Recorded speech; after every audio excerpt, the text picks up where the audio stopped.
Here are some deep words of encouragement for all who are struggling with life right now.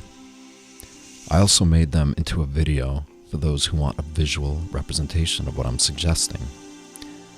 I created these words in this video as a way to reflect on my own challenges. They came from a place of selfless hyper-awareness with the single loving intention to make the world a brighter place for all. I'll begin.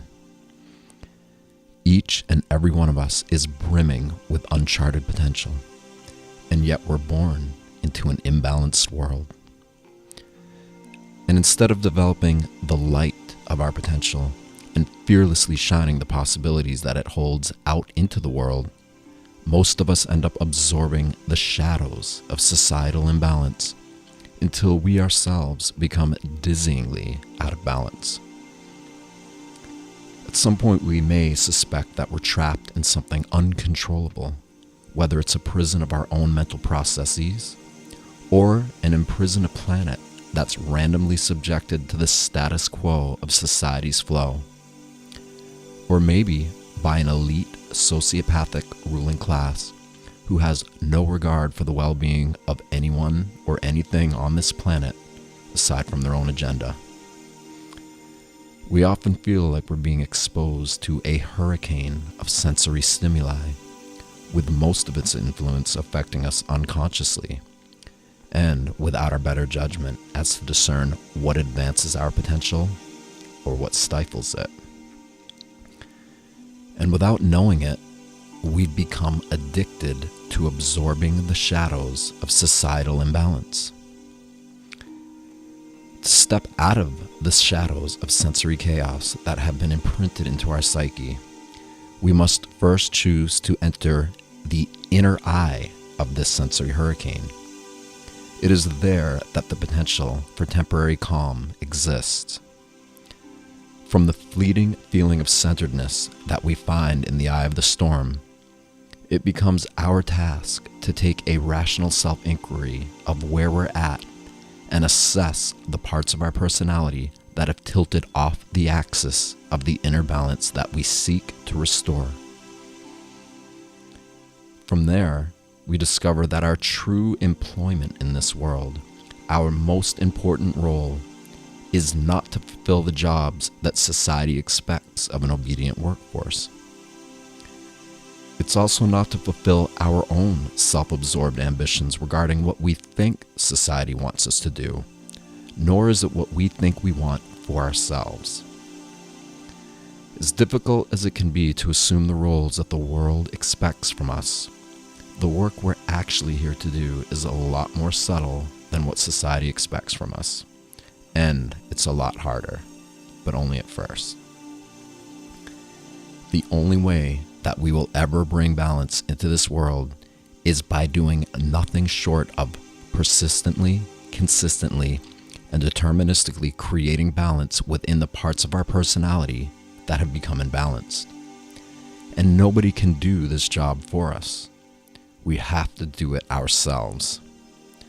But in order to succeed, we have to stop thinking of this as work or a job or a goal or that it's hard, and start feeling it more as a labor of love that we will forever be engaged with.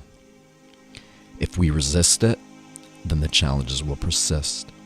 If we trust and learn to let go, we will eventually find our rightful and supported place within its flow.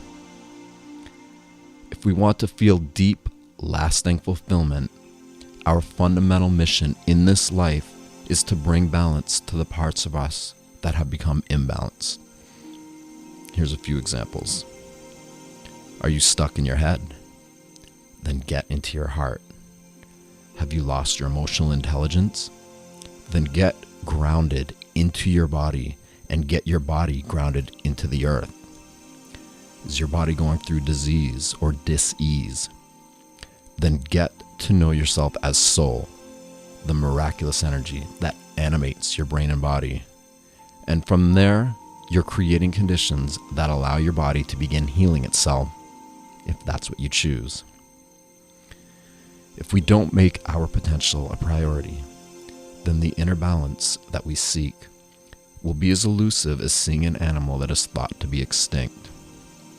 If we don't prioritize it for ourselves, how will we ever bring balance to all the sentient beings of this planet?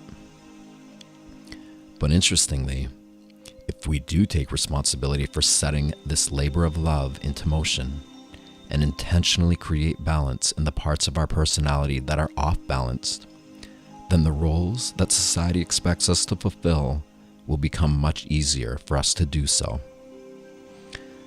And the reason why is because when we commit to this process, developing the light of our potential and fearlessly shining it out into the world, even if we only approach it with baby steps, a feeling of peaceful contentment arises within us, and we are able to confidently express it in our day-to-day societal lives, regardless of how meaningful or meaningless we or others perceive our lives to be. Despite the global imbalance that appears to be so widespread, there is actually a fundamental balance that exists within nature and in the universe. And from that perspective, we can begin witnessing that the parts of the world that are imbalanced are actually seeking to embody balance much more than they seek to resist it. It all comes down to a choice. Do we want to continue absorbing the shadows of societal imbalance, or do we want to start emitting the light of our potential out into the world? Try them both on for size and see which decision fits you best. Thank you for allowing me to share this message with you.